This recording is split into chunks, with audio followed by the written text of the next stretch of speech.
Hi and welcome back to A Life of Enchantment. In this video it's going to be like a sort of part 2 to the one I did on love, which I will put at the end of this one.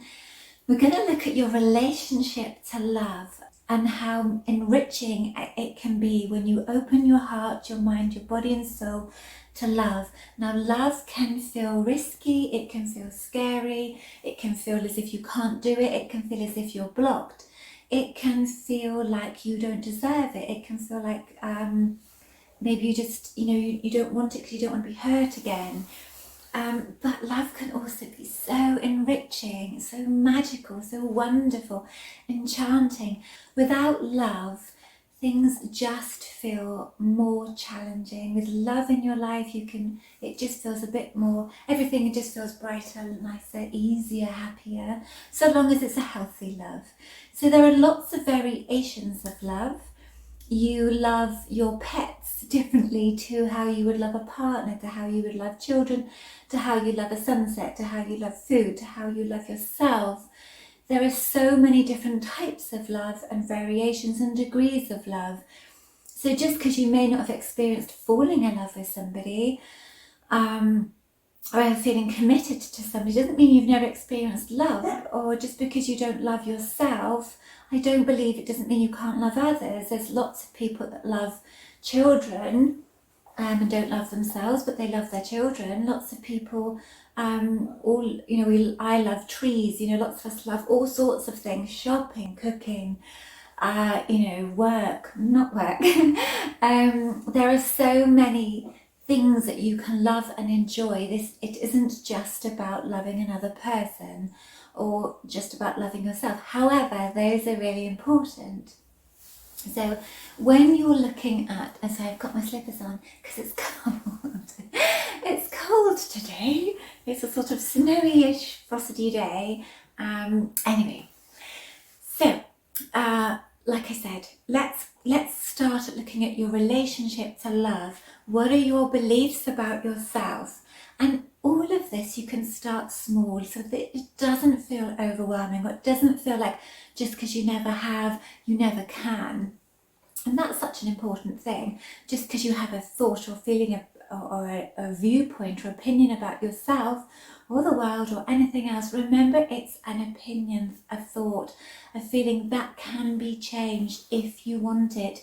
You can't change it for somebody else, but you can change it for yourself, how you view it. So let's start with, if you have some issues, particular issues that you know about, seek some help. Start small.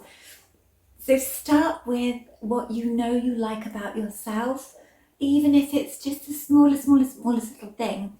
Just because you may have done or thought something negative or not very good in the past doesn't mean that that's who you are as a person. It's something you've done, thought or felt.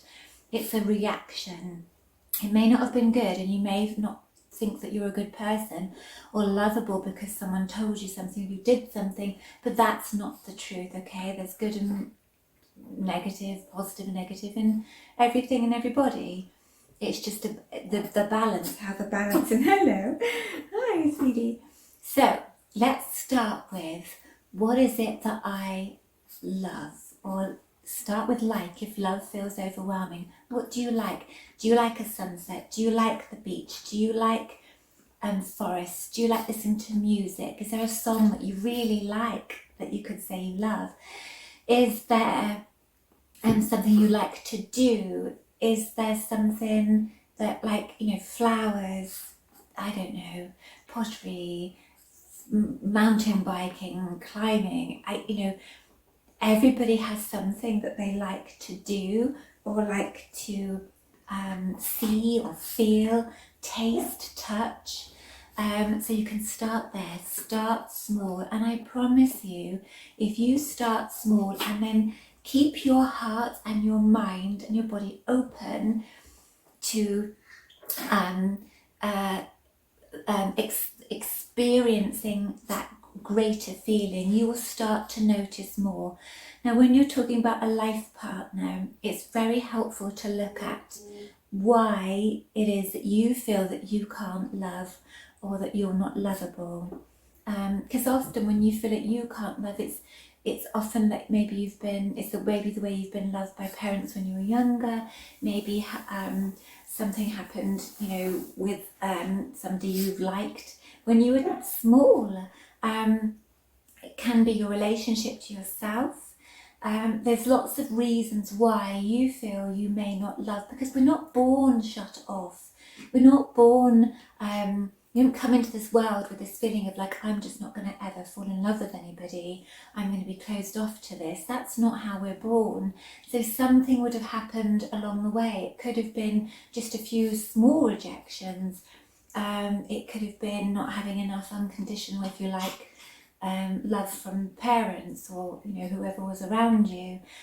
So even if you don't want to go revisit that, although it's very helpful, often it's your opinion of yourself as well. Are you lovable?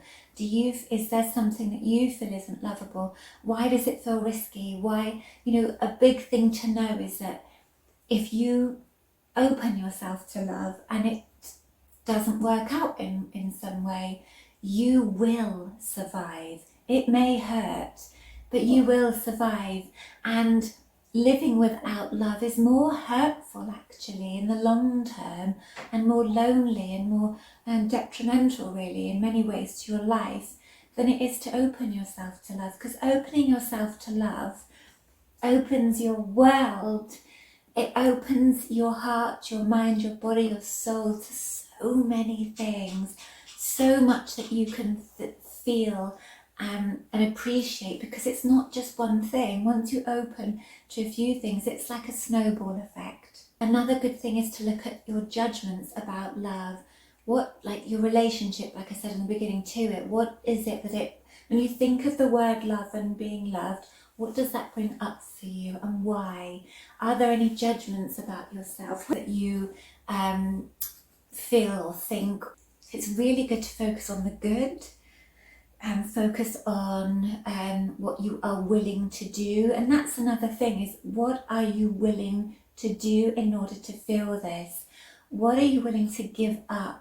As in, what's things that have kept you stuck in this belief that either you can't love or don't know how to, or don't want it, or can't, risk it, or whatever the reasons are.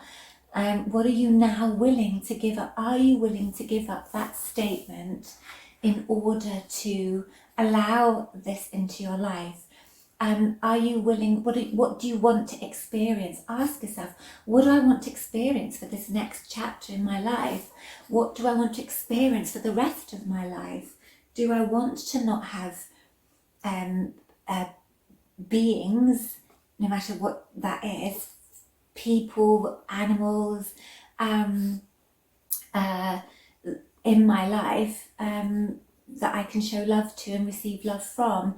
And it's interesting, those that can easily love animals and nature more than a partner, it's quite interesting, because usually you get quite unconditional love from an animal or nature, which tells me that there's been hurt, quite a lot of hurt.